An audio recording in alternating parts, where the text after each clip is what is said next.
Hello everyone, Star Snova here. This is my review on issue 49 and 50 of Star Wars Republic.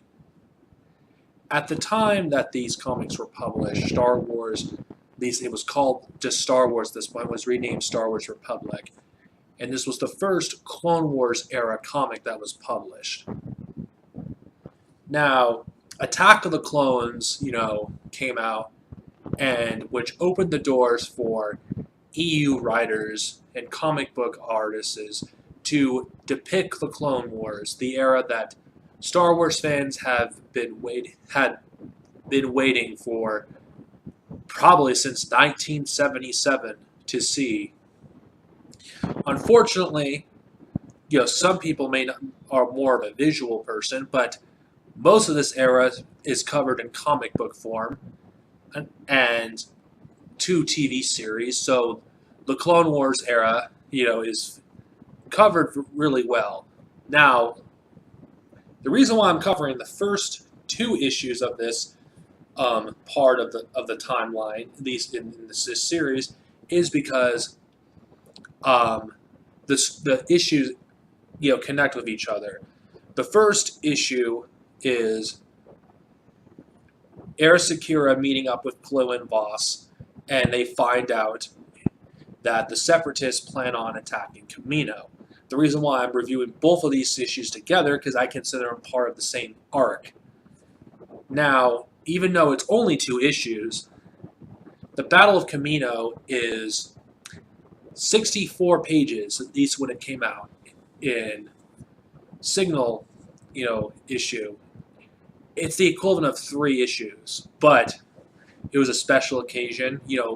For those of you who are comic book readers, you're familiar with annuals, where they occasionally have more than usual when it comes to pages.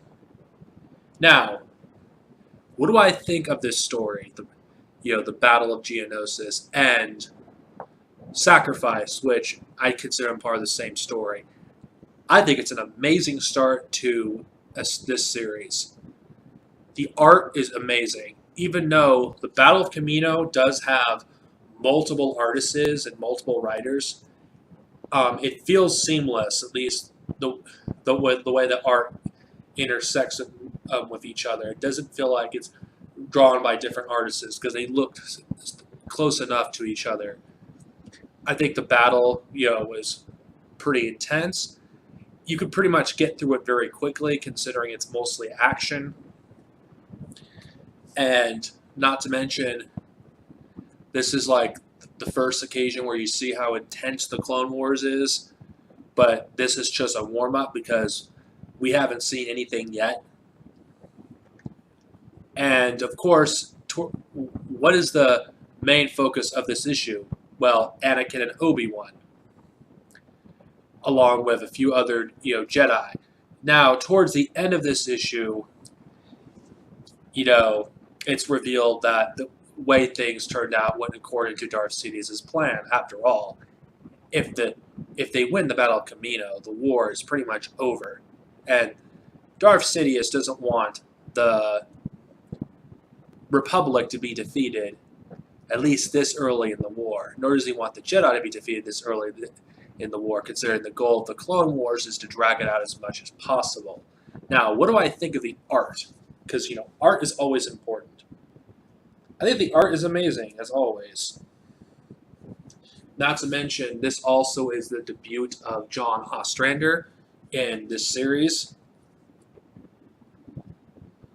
Yes, John Ostrander wrote, certain sections of this. There's 3 different sections of this, which would be the equivalent of issues. John Ostrander wrote Brothers in Arms.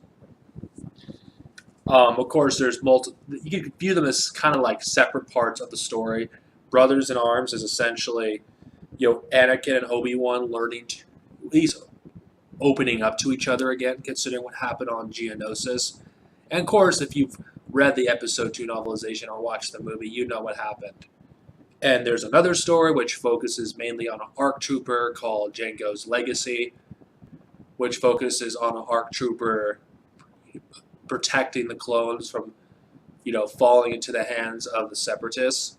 Then you have the last story, which focuses on the Mal Calamari Separatists. Yes, the Mal Calamari did side with the Separatists, during the Clone Wars, which I find interesting. I know I'm going by pre-Dave Filoni Clone Wars. I thought it was really good. All these sections of this issue. I think I could give this a classic rating, and I think if you're looking for some good Clone Wars material in the expanded universe and you don't know where to start, I think this would be a good place to start. In fact, I think the comics are a good place in general, considering that, what I've been hearing from those who've read both the novels and the comics, the Clone Wars era truly, at least before TCW, shined the brightest in these comics. Next time, I'm going to talk about the standalone issue, Mace Windu, written by John Ostrander. Later, guys.